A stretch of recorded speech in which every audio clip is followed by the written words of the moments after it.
असम के आदरणीय राज्यपाल डॉक्टर जगदीश मुखी और प्रदेश के युवा young very dynamic chief minister,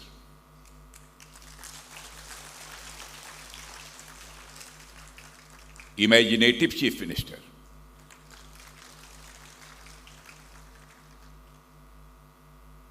and regarding performance I can say that he is the excellent minister. Doctor Hemant विश्व शर्मा, असम के मुख्य सचिव श्री विष्णु बरुआ जी और बांग्लादेश से पधारे लेफ्टिनेंट कर्नल रिटायर्ड काजी सज्जाद जहीर साहब, air marshal DK. Patnaik ji और लेफ्टिनेंट जनरल राणा प्रताप जी कलिता, बांग्लादेश में मौजूद हाई कमिश्नर दौरे स्वामी जी और वाइस एडमिरल डी.के. त्रिपाठी और मंच पर मौजूद हमारे 1971 के सभी सम्मानित वार वेटरन्स, वीर नारियों और यहाँ मौजूद सरकार के हमारे ऑनरेबल स्पीकर यहाँ बैठे हुए हैं श्री विश्वजीत जी और सरकार के अन्य मंत्रीगण, यक्स सर्विसमैन, देवियों व सज्जनों, मैं समझता हूं कि यहाँ के चीफ मिनिस्टर के बोलने के बाद और जिस पर्पज से यह कार्यक्रम आयोजित किया गया था वह पर्पज पूरा हो गया।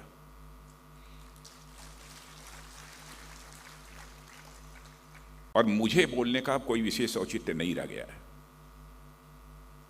लेकिन चीफ मिनिस्टर के रूप, चीफ गेस्ट के रूप में यदि मुझे आमंत्रित किया गया है तो स्वाभाविक रूप से दो चार बातें आप सबके सामने मुझे रखना ही होगा। मैं जानता हूं कि असम के लोगों के लिए यह माह एक नववर्ष के रूप में मनाया जाता है, इसलिए सबसे पहले यही बोहाग महत मोय अपनो अपना लुक नोबो बरखोर हिया भोरा उलोग याशिलू। मेरा प्रोनाउंसिएशन कितना सही था कितना गलत था आई कांट से, लेकिन कोशिश की है मैंने। और पहले तो मैं कहना चाहूँगा कि असम गवर्नमेंट के द्वारा आयोजित यह कार्यक्रम जो आर्म फोर्सेस वेटरन, जो हमारे 71 वार के वेटरन हैं और वीर नारियों को जो सम्मानित किया है इन्होंने, सचमुच मैं कहना चाहता हूँ कि यह मेरे दिल को छू गया है।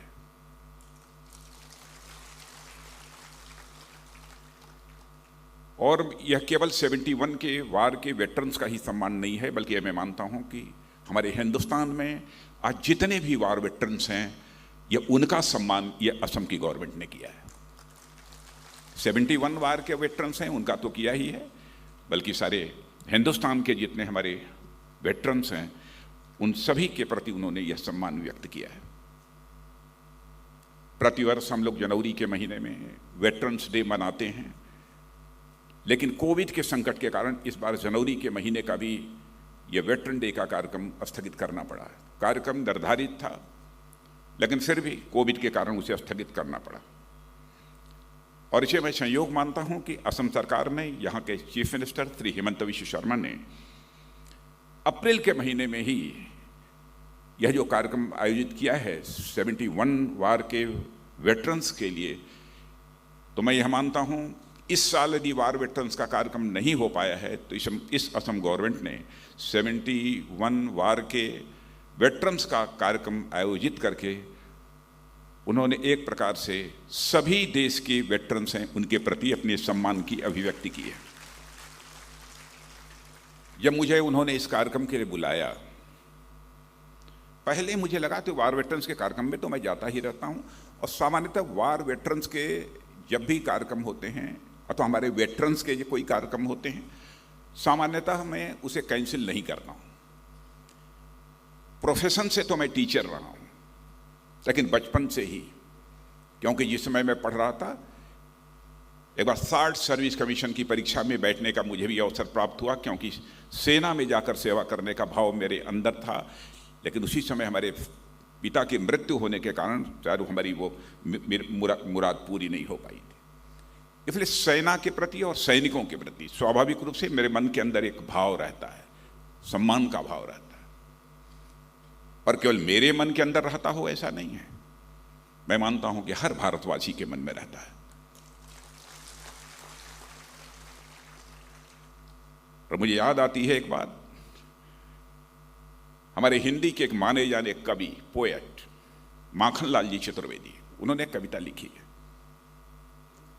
उस कविता में यह कल्पना की गई है, यह इमेजिनेशन है, एक फ्लावर, एक पुष्प, फूल, जिस गार्डन का वह फूल है अपने गार्डन के गार्डनर से कहता है, माली से कहता है, वो फूल कहता है कि मुझे तोड़ लेना बनमाली, गार्डनर को बनमाली कहते हैं, मुझे तोड़ लेना बनमाली, देना उस पथ पर फेंक, मातृभूमि को शीश चढ़ाने जिस पथ से जाएं वीर अनेक। आप ये कल्पना कर सकते हैं कि सैनिकों के प्रति हमारे देशवासियों के मन में कैसा भाव रहता है। अब माखनलाल जी चतुर्वेदी जी ने पता नहीं कब की कविता वो लिखी है, अब उनके अंदर भी उस समय वार हुआ नहीं हुआ, कितनी बार हिस्ट्री को वह जानते थे, प्रश्न इसका नहीं है। सेना का जवान है, जरूरत पड़ने पर यह मातृभूमि के लिए अपना शीश समर्पित करने के लिए आगे जाएगा, यह देशवासियों को पक्का विश्वास है। और मित्रों, मैं यह कहना चाहता हूं, पिछले लगभग 3 वर्षों से रक्षा मंत्री के रूप में मैं अपनी जिम्मेदारी का निर्वाह कर रहा हूं, और प्रत्यक्ष इस बार जो इंडो चाइना स्टैंड ऑफ रहा है, इंडो चाइना की जो कन्फ्लिक्ट रही है, उसमें अपने सेना के जवानों के शौर्य और पराक्रम को मैंने देखा है। और मेरा यह भरोसा पक्का हुआ है, कि दुनिया की कितनी भी बड़ी क्यों न ताकत हो, हमारी भारत माता का मस्तक दुनिया की कोई ताकत झुका नहीं सकती।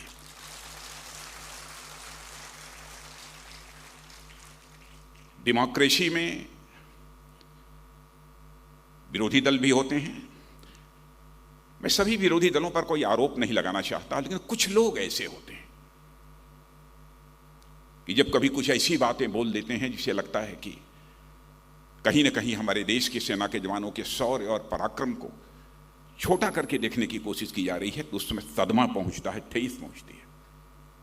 मैं गवाह हूं इस बात का, रक्षा मंत्री होने के नाते मैं कहना चाहता हूं, आर्मी चीफ बराबर हमारी बात होती रही है, तीनों हमारे सर्विसेज के चीफ से हमारी लगातार बातचीत होती रही है, क्या डेवलपमेंट चल रहे हैं सीमा के ऊपर, एक एक चीज की जानकारी मुझे प्रतिदिन होती थी। मुझे जो कहना चाहिए मैं कहता था, उन्हें जो करना चाहिए वह करते थे। लेकिन इतना मैं देशवासियों से कहना चाहता हूं इस फोरम से कि हमारे देश की सेना के जवानों ने, तीनों सर्विसेज के जवानों ने हमारे भारत माता का मस्तक ऊंचा किया है।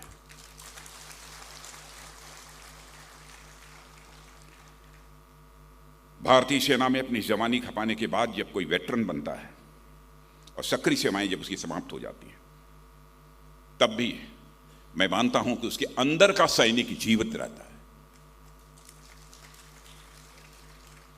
अब मैं ये बोलते हुए लेफ्टिनेंट कर्नल काजी सज्जाद जहीर को मैं देख रहा था, तो मैं देख रहा था तेवर है, और इस उम्र में रिटायर होने के बाद भी एक तेवर है, और साथ ही साथ मिस्टर सज्जार के आंखों में चमक भी है।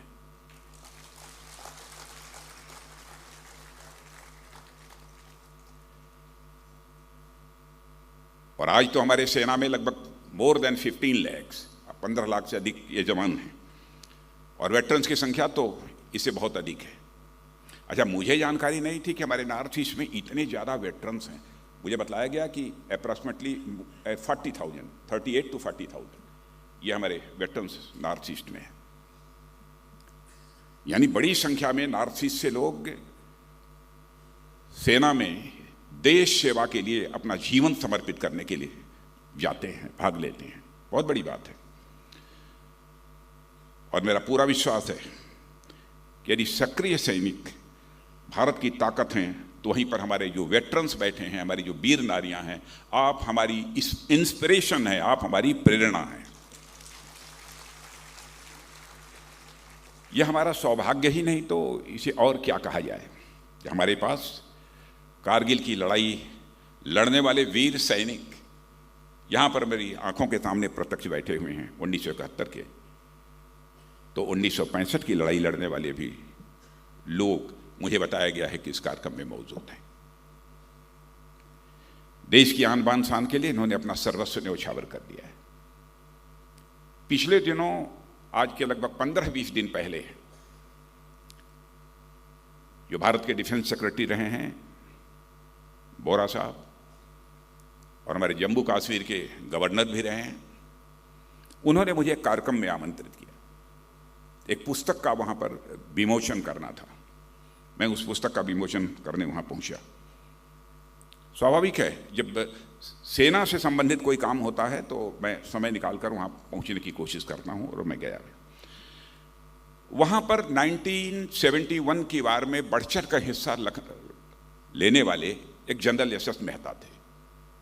बहनों भाइयों, जनरल एस एस मेहता को लगभग 83 या 84 की एज हो गई होगी। जब खड़े हुए बोलने के लिए तो शरीर भी 83-84 की एज में परमात्मा ने बना रखा है। हमारी भी शरीर थी, लेकिन वैसी नहीं है, लेकिन उनकी थी। मैंने कहा 83-84 की एज में। बहनों भाइयों, बोलते समय जब उनका तेवर देखा और उनकी बॉडी लैंग्वेज हमने देखी, मैंने कहा हाँ, क्या भगवान ने बनाया है। जब 83-84 की एज में यह तेवर, यह बॉडी लैंग्वेज है, तो 71 में कैसा रहा होगा।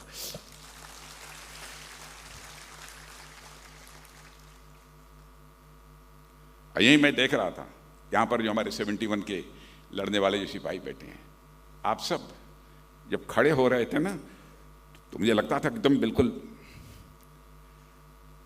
आज भी तनी भगवान यदि थोड़ी सी और यदि जान दे दे तो आज भी सीमा पर जाकर ये मोर्चा ले सकते हैं, जंग ले सकते हैं, और भारत को भी ये दिला सकते हैं।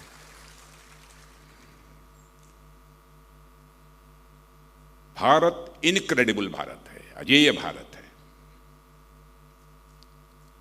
और यदि भारत यदि इनक्रेडिबल है, भारत यदि अजेय है, तो भारत की आर्मी भी इनक्रेडिबल है, भारत की सेना भी हमारी अजेय है। जैसा आप जानते हैं कि पिछले वर्ष ही हमने अभी 71 के युद्ध का स्वर्णिम विजय वर्ष बनाया है। इस लड़ाई की क्या विशेषताएं हैं, हमारे आदरणीय राज्यपाल महोदय ने भी आपके समक्ष उस संबंध में चर्चा की है, और इसके पहले हमारे मुख्यमंत्री जी हेमंत बिश्व शर्मा जी ने भी उसकी चर्चा की है, इसलिए उस डिटेल में मैं नहीं जाना चाहता। 71 वार के कारण जो भारत को स्ट्रेटेजिक एडवांटेज मिला है, रणनीतिक लाभ जो हमको मिला है, मैं इसकी बहुत ही संक्षेप में यहां चर्चा करना चाहूंगा। पाकिस्तान से अलग होकर जो बांग्लादेश बना है, उसका सबसे अधिक लाभ इस देश में यदि किसी को मिला है तो नॉर्थ ईस्ट को मिला है, सबसे अधिक लाभ मिला है। क्योंकि सीमा पर जिस तरीके का तनाव वेस्टर्न फ्रंट पर आज हमको देखने को मिलता है, वह कभी भी अब भारत और बांग्लादेश की सीमा पर हमको तनाव कभी देखने को नहीं मिलता, क्योंकि बांग्लादेश हमारी फ्रेंडली कंट्री है। इनफिल्ट्रेशन की भी प्रॉब्लम्स हमारे से बनी रहती थी, उसमें भी काफी अब लगभग समाप्त हो गई है। भारत और बांग्लादेश की सीमा पर शांति है, स्थिरता है, और मैं मानता हूं यह संभव हो पाया है तो केंद्र राज्य सरकारों के बीच जो रेपो है, जो तालमेल है, उसके कारण यह संभव हो पाया है। और हमारा नॉर्थ ईस्ट पहले के कंपैरिजन में मैं कह सकता हूं कि तेजी के साथ विकास के पथ पर आगे बढ़ रहा है, डेवलपमेंट के रास्ते पर नॉर्थ ईस्ट तेजी के साथ आगे बढ़ रहा है। जब मैं भारत का गृह मंत्री था इसके पहले, तब मुझे याद है कि मेघालय और अरुणाचल में armed forces special power act जो लगा हुआ था, जब मैं जाता था लोगों की मांग होती थी कि साहब armed forces special power act अब समाप्त किया जाना चाहिए, उस समय समाप्त किया था। और इस बार जो हमारे अमित जी गृह मंत्री बने हैं, और उसमें मैं राज्य सरकारों का भी कंट्रीब्यूशन मानता हूं, और हमारे हेमंत विश्व शर्मा जी ने उसमें एक मेजर रोल प्ले किया है कि असम के 23 जिलों में से अप्सपा पूरी तरह से हटा दिया गया, यही है ना। और मणिपुर और नागालैंड के भी 15 ऐसे वो पुलिस स्टेशन हैं जहां से भी हटा लिया गया है। और यह जो अप्सपा हटाया जा रहा है, मैं समझता हूं कि नॉर्थ ईस्ट में ड्यूरेबल पीस और स्टेबिलिटी जो आ रही है, उसी के कारण ये अप्सपा हटाने की स्थिति पैदा हुई है। और इसलिए इसके लिए मैं नॉर्थ ईस्ट के मुख्यमंत्रियों की जितने भी सराहना की जाए कम है, और उसमें हमारे हेमंत विश्व शर्मा जी ने बहुत ही लीडिंग रोल प्ले किया है। मैं जानता हूं, कभी मैं क्षेत्रों में जाता था तो लोग जैसे लगता था, कुछ लोगों का परसेप्शन बन गया था कि सेना चाहती है, आर्मी चाहती है कि arm forces special power act यह बिल्कुल इम्पोज्ड रहना चाहिए। लेकिन मैं साफ बतलाना चाहता हूं, हमारी आर्मी नहीं चाहती है कि अप्सपा लगे। इंटरनल सिक्योरिटी देखना यह आर्मी का काम नहीं है, यह स्टेट पुलिस देखती है, और हमारी सेंट्रल पैरामिलिट्री फोर्सेस जो होती हैं वो जो है हमारी इंटरनल सिक्योरिटी का काम देखती हैं। सच्चाई यह है कि हमारी फोर्स, हमारी सर्विसेज तो ये चाहती हैं कि ये हमको इंटरनल सिक्योरिटी के मामले से जल्दी छुट्टी मिल जाए और देश की सीमाओं की रक्षा करने की जो हमारी जिम्मेदारी है, उस जिम्मेदारी का निर्वाह करते रहें। सेना ये चाहती है, लेकिन मैं जानता हूं कुछ लोगों की धारणा बनी है कि नहीं, सेना ही नहीं चाहती, इसलिए सेंट्रल गवर्नमेंट इस काम को नहीं करने दे रही है। और मैं आपको यह भी जानकारी देना चाहता हूं, जम्मू कश्मीर की हमारी आर्मी, हमारे तीनों सर्विसेज के लोग चाहते हैं कि जल्दी से जल्दी वहां पर arm forces special power act को समाप्त हो, ऐसे हालात पैदा हों।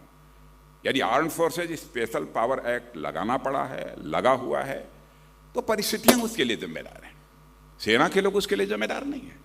देशवासियों को इस हकीकत को हमको समझना चाहिए। और मित्रों, मैं कह सकता हूं कि हम अपने प्रधानमंत्री मोदी जी के नेतृत्व में, चाहे एक्सटर्नल सिक्योरिटी का फ्रंट हो अथवा इंटरनल सिक्योरिटी का फ्रंट हो, दोनों दृष्टियों से हम सबको एक शानदार कामयाबी मिल रही है। हमारी सरकार की सोच साफ है। आपने देखा होगा, आतंकवाद से भी, आतंकवाद के सफाये पर हम लगे हुए हैं कि आतंकवाद का सफाया होना चाहिए, आतंकवाद मिटना चाहिए भारत की धरती से। और यह भी मैसेज देने में हमने कामयाबी हासिल की है। हम यहां पर तो आतंकवाद मिटाएंगे ही, यदि बाहर से उसे अंजाम दिया जाएगा तो उस धरती पर भी जाकर, सीमा के पार भी जाकर आतंकवाद के खिलाफ कार्रवाई करने में हम संकोच नहीं करेंगे। यह हमारा फर्म डिसीजन, फर्म एक्शन हमारी गवर्नमेंट का है। मैं यहां पर अपने बॉर्डर रोड ऑर्गेनाइजेशन की भी प्रशंसा करना चाहता हूं। सीमा के ऊपर इंफ्रास्ट्रक्चर डेवलपमेंट जिस तरीके से बॉर्डर रोड ऑर्गेनाइजेशन कर रहा है, उसकी सराहना की जानी चाहिए। अरुणाचल से लेकर लद्दाख तक सीमा पर इंफ्रास्ट्रक्चर पहले के कंपैरिजन में मजबूत हुआ है, लेकिन बहुत कुछ करने की जरूरत है। हमको अरुणाचल की सीमा पर भी करने की जरूरत है, और यकीन रखिएगा सारी प्लानिंग है, हम उसे मजबूत बनाएंगे, मजबूत बनाएंगे। और एक से एक काम बॉर्डर सिक्योरिटी की दृष्टि से, बॉर्डर पर इंफ्रास्ट्रक्चर डेवलपमेंट की दृष्टि से हम लोगों ने किया है। अटल टनल का नाम आपने सुना होगा, यानी लगभग 10,000 फीट की ऊंचाई पर, 9,500 10,000 फीट की ऊंचाई पर। उसका हमारे लिए स्ट्रेटेजिक इंपॉर्टेंस है। उस टनल का भी वो प्रोजेक्ट पूरा हो गया और हमारे प्रधानमंत्री मोदी जी ने उसका उद्घाटन भी कर दिया है। वैसे ही अरुणाचल प्रदेश में सेला टनल, इस प्रोजेक्ट का भी काम चल रहा है और यह काम भी जल्दी पूरा होगा। और सेला टनल बन जाने से तवांग जाने का यह रास्ता पहले के कंपैरिजन में 1 घंटा कम समय लगेगा, 1 घंटा कम समय लगेगा। और इसकी चर्चा मैं इसलिए कर रहा हूं कि सीमाओं पर इंफ्रास्ट्रक्चर डेवलप इसलिए किया जाना चाहिए कि हमारी डिफेंस प्रिपेयर्डनेस के लिए, हमारी रक्षा तैयारियों के लिए आवश्यक है, इसलिए मैंने इसकी चर्चा की है। और मैं आपको आश्वस्त करना चाहता हूं कि हर सूरत में हमारे देश का मान, सम्मान और स्वाभिमान ये सुरक्षित रहेगा। हम देश के मान सम्मान स्वाभिमान के साथ हम न तो हमारे प्रधानमंत्री न हमारी सरकार किसी भी सूरत में समझौता नहीं करेगी। मैं इस देशवासियों को पूरी तरह से विश्वास दिलाना चाहता हूं।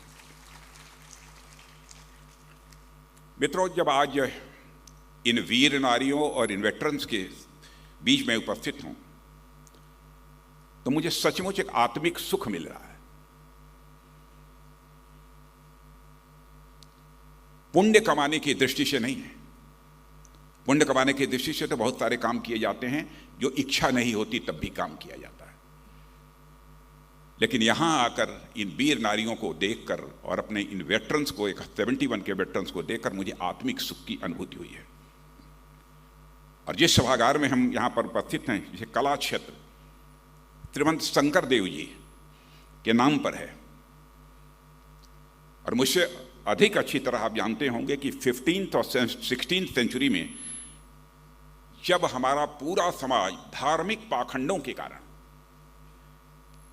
आपस में बटा हुआ था, उस समय हमारे श्रीमंत शंकर देव जी ने किस प्रकार की भूमिका निभाई थी और नव वैष्णव धर्म के माध्यम से प्रभु के प्रति भक्ति, एकता, मैत्री और मानवता का पाठ पढ़ाने का काम यदि किसी ने किया था तो श्रीमंत शंकर देव जी ने किया था।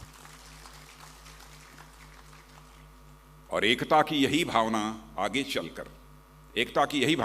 चलकर ग्रेट मिलिट्री कमांडर, जिनके नाम से आप अच्छी तरह परिचित हैं, ललित बोरफुकन, उनके अंदर भी यही भाव दिखाई देता है जो कि शंकर देव जी के अंदर था। पूरे समाज को एकत्रित करके सराय घाट के युद्ध में उन्होंने जिस शौर्य, साहस और पराक्रम का परिचय दिया था वह आज भी किया जाता है। और मैं समझता हूं कि आज जो यह बुक रिलीज हुई है इसमें उसकी चर्चा मुझे बताया गया है कि शायद है, या जो बुक रिलीज हुई है मुझे बताया गया है उसमें भी इस बात की चर्चा है। और मुझे लगता है कि वीरता और सामर्थ्य की वही गौरवशाली परंपरा आज भी असम की धरती पर देखी जा सकती है। नहीं बजी ताली, असम के लोग बैठे हैं, वही वीरता और सामर्थ्य कि वही गौरवशाली परंपरा आज असम की धरती पर भी देखी जा सकती है। असम के लोग भी बहादुर हैं। इसके साथ साथ संगीत और गायन की भी बड़ी यहाँ पर बहुत ही रिच ट्रेडिशन, एक बहुत ही समृद्ध परंपरा रही है। एक से एक साधक इस धरती पर पैदा हुए हैं। एक ऐसी असम की धरती है। भारत रत्न श्री गोपीनाथ बरदोली, साहित्य रथी श्री लक्ष्मीनाथ बेजबरुआ जैसे एक से एक महान व्यक्तित्व इस धरती ने दिए हैं। असम की धरती सचमुच अद्भुत है, जिन्होंने केवल असम का और भारत का नाम ही नहीं रोशन किया है बल्कि पूरी दुनिया में भारत का नाम रोशन किया है। यह सब ऐसी हस्तियां हैं। मां कामाख्या के मंदिर के बारे में तो मुझे कोई कहने की जरूरत नहीं है। और मैं पुनः एक बार यहाँ के योग्य मुख्यमंत्री, कर्मठ मुख्यमंत्री, इमेजिनेटिव मुख्यमंत्री हेमंत बिश्व शर्मा को पुनः मैं बधाई देना चाहता हूं। अल्प समय में जिस तरीके से असम का कॉम्प्रिहेंसिव डेवलपमेंट करने का, एक समग्र विकास करने का जो सिलसिला उन्होंने प्रारंभ किया, और समाज में हार्मोनी, समाज में समरसता, और 1971 के युद्ध से हमको प्रेरणा लेनी चाहिए। बहनों भाइयों, एक से एक कमांडर थे। मैं यहां पर सबका नाम बहुत विस्तार में जाकर लेने की मैं आवश्यकता नहीं समझता हूं। भिन्न भिन्न जातियों को, भिन्न भिन्न मजहब के लोग थे, बहुत डिफरेंट रिलीजन्स के, सबने एकजुट होकर भारत माता की रक्षा की है। असम की यह सोशल हार्मनी किसी भी सूरत में टूटनी नहीं चाहिए। यह हर बच्चे की जिम्मेदारी बनती है जो कि असम की धरती पर खेल कूद कर बड़ा हुआ है और असमिया माँ की कोख से पैदा हुआ है। सोशल हार्मनी किसी भी सूरत में इस देश की टूटनी नहीं चाहिए। मैं आप सभी लोगों से यह मैं अपील करना चाहता हूं। साथियों, हम सबका प्रयास रहता है, हमारे प्रधानमंत्री जी का भी यह प्रयास रहता है कि बराबर हम वेटरन्स के लिए कुछ न कुछ करें। मैं जानता हूं कि आप लोगों ने जो सेवाएं इस देश को दी हैं, हमारे पूर्व सैनिकों ने, उसकी कीमत नहीं लगाई जा सकती। फिर भी सरकार का भी उनके प्रति कुछ कर्तव्य बनता है कि उनकी वह देखभाल करे, कुछ जो उनकी जिम्मेदारियां हैं, उन जिम्मेदारियों का एहसास उस सरकार को है।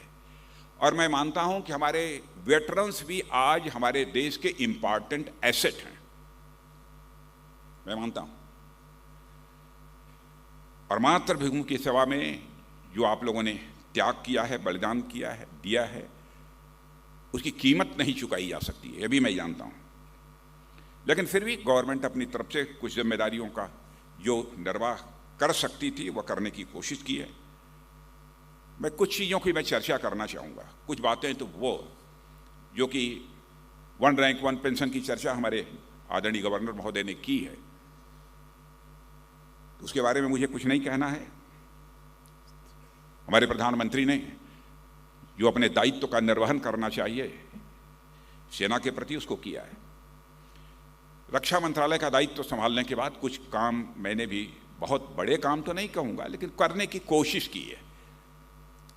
वो कितना फ्रूटफुल होगा, कितनी कामयाबी मिलेगी, वो उसके बारे में बहुत कुछ नहीं कह सकता। पिछले साल हमने एक ऑनलाइन पोर्टल की शुरुआत की है, जिसके माध्यम से हमारे सैनिक भाई कुछ कॉस्टली आइटम जैसे कार, फ्रिज, टीवी भी CSD से ऑनलाइन मंगा सकेंगे। इसकी व्यवस्था इसमें थोड़ा सा सुधार करके किया है।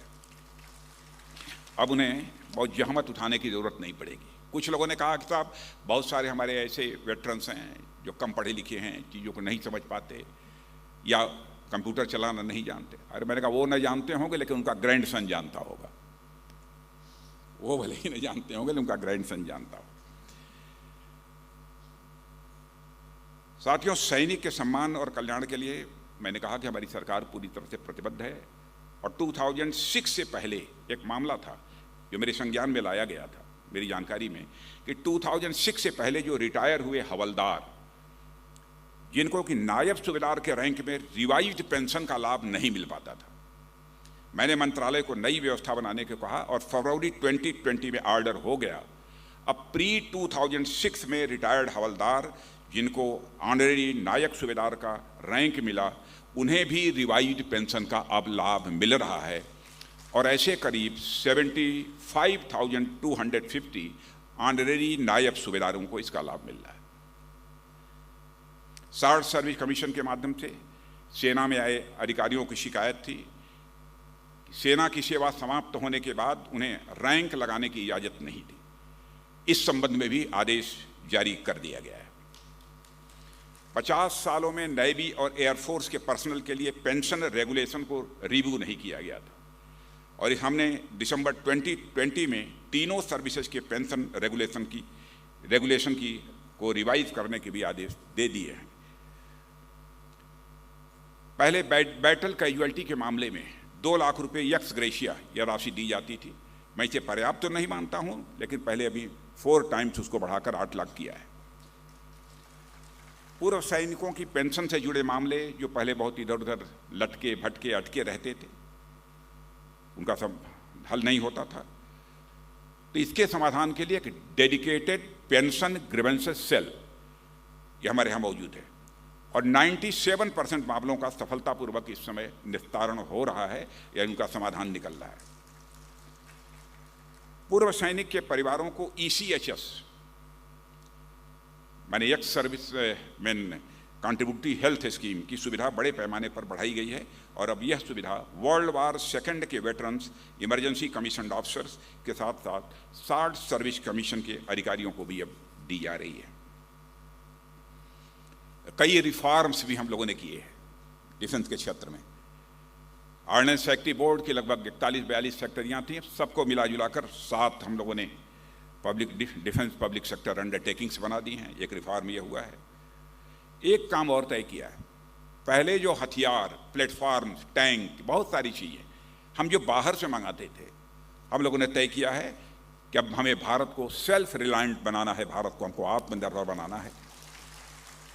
अब हम दुनिया के दूसरे देशों से बहुत हो चुका, बहुत ले चुके, इसलिए जो कैपिटल बजट हमारा होता है, कैपिटल बजट जो होता है अप्रॉक्सीमेटली 85,000 था पिछले वर्ष का, हम लोगों ने तय किया कि इसका 68% कैपिटल बजट का हम केवल देश में देशवासियों के द्वारा अथवा विदेशियों के द्वारा भी हमारे देश में जो सामान बनाया जाएगा हम उसे ही खरीदें।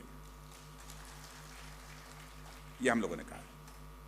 और यह भी तय कर दिया है प्राइवेट इंडस्ट्रीज को भी हम बढ़ावा देना चाहते हैं। यह नहीं कि सरकारी जो हमारी पब्लिक सेक्टर अंडरटेकिंग्स हैं उन्हीं को हम प्रमोट करना चाहते हैं। हमने तय कर दिया है कि जो हमारा 68% इंडिजनाइजेशन के लिए इंडिजनाइज्ड आइटम्स खरीदने पर हमने रखा है, इसका 25% केवल प्राइवेट इंडस्ट्री से बना हुआ सामान खरीदा जाएगा। क्योंकि मैं जानता हूं कि प्राइवेट क्षेत्रों में भी बहुत सारे इस देश के स्किल्ड, सेमी स्किल्ड, अनस्किल्ड नौजवानों को रोजगार मिला हुआ है। और आपको जानकर खुशी होगी कि यह सब निर्णय लेने का हम लोगों का परिणाम क्या हुआ है कि डिफेंस एक्सपोर्ट्स में अब हम एक्सपोर्ट भी करने लगे हैं। पहले इंपोर्ट करने में नंबर 1 थे, आज हम डिफेंस एक्सपोर्ट में दुनिया के 25 देशों की कतार में आकर खड़े हो गए। और डिफेंस एक्सपोर्ट में अप्रॉक्सीमेटली 334% की वृद्धि हुई है। और हमारा लक्ष्य है 24-25 में हम 35,000 करोड़ का एक्सपोर्ट हम दुनिया के देशों को करें।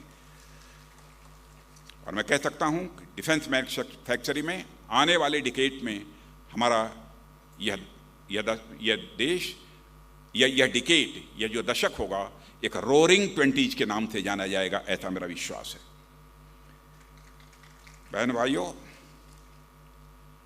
इस अवसर पर मैं समझता हूं कुछ ज्यादा कहने की जरूरत नहीं है। मैं याद दिलाना चाहता हूं, नाम लेना चाहूंगा जनरल मानेकशॉ का। क्या हार्मनी थी, क्या आज हार्मनी आज भी है हमारी सेना, उससे हम लोगों को सीखना चाहिए। पूरी जंग की कमान संभालने वाले जनरल मानेकशॉ थे, वह पारसी थे। चर्चा नहीं करनी चाहिए लेकिन फिर भी मैं करता हूं, देशवासियों के लिए आवश्यक है। उसमें एयरफोर्स के चीफ पीसी लाल हिंदू थे। नॉर्दर्न सेक्टर में उस समय तैनात मार्शल लतीफ मुस्लिम थे। और इसी इलाके के ईस्टर्न कमांड में तैनात लेफ्टिनेंट जनरल जगदीश अरोड़ा एक सिख थे।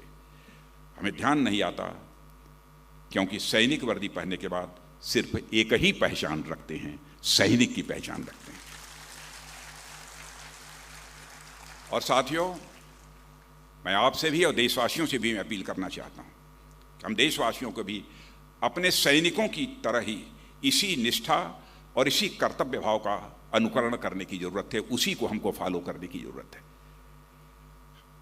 हम सबको अपने देश के एक ईमानदार सैनिक के रूप में भी अपनी भूमिका का निर्वाह करने की आवश्यकता है। आज हमारे देश की सीमा को सुरक्षित रखने की जिम्मेदारी हमारे देश के सैनिक निभा रहे हैं, लेकिन इस देश की एकता, अखंडता और भाईचारा यानी ब्रदरहुड को बनाए रखने की जिम्मेदारी यदि किसी के ऊपर है तो हमारे और आपके ऊपर है। सीमाओं की रक्षा तो वह कर रहे हैं, लेकिन ब्रदरहुड, एकता, अखंडता और भाईचारे को बनाकर रखने की जिम्मेदारी यदि किसी की है, हमारी और आपकी है। हमें अपनी भी जिम्मेदारी को समझना पड़ेगा। अंत में और कुछ न कहते हुए मैं पुनः असम की सरकार और विशेष रूप से मुख्यमंत्री हेमंत बिश्व शर्मा जी, लोग कहेंगे कि हेमंत जी की बहुत तारीफ कर रहे हैं। मैं जल्दी तारीफ करता नहीं।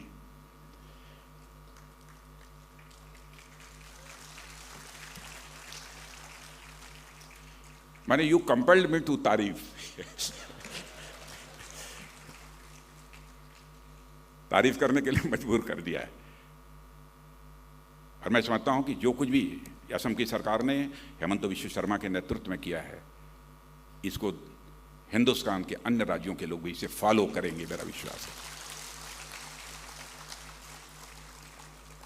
इस अवसर पर ज्यादा कुछ न कहते हुए 1971 वार और उसके बाद जितने भी वार हुए हैं, जो भी हमारे शहीद हुए हैं, हृदय से उनके प्रति श्रद्धांजलि अर्पित करता हूं। और जो वेटरन हैं इस समय, उनके प्रति मैं सम्मान व्यक्त करता हूं। और हमारे 1971 वार की जो वीर नारियां और वीर पुरुष यहाँ पर वेटरन्स हमारे मौजूद हैं, पुनः शीश झुकाकर आप सभी के प्रति सम्मान और आदर व्यक्त करते हुए यहीं पर अपना निवेदन समाप्त करता हूं। आपके ज्ञानवर्धक शब्दों के लिए धन्यवाद महोदय।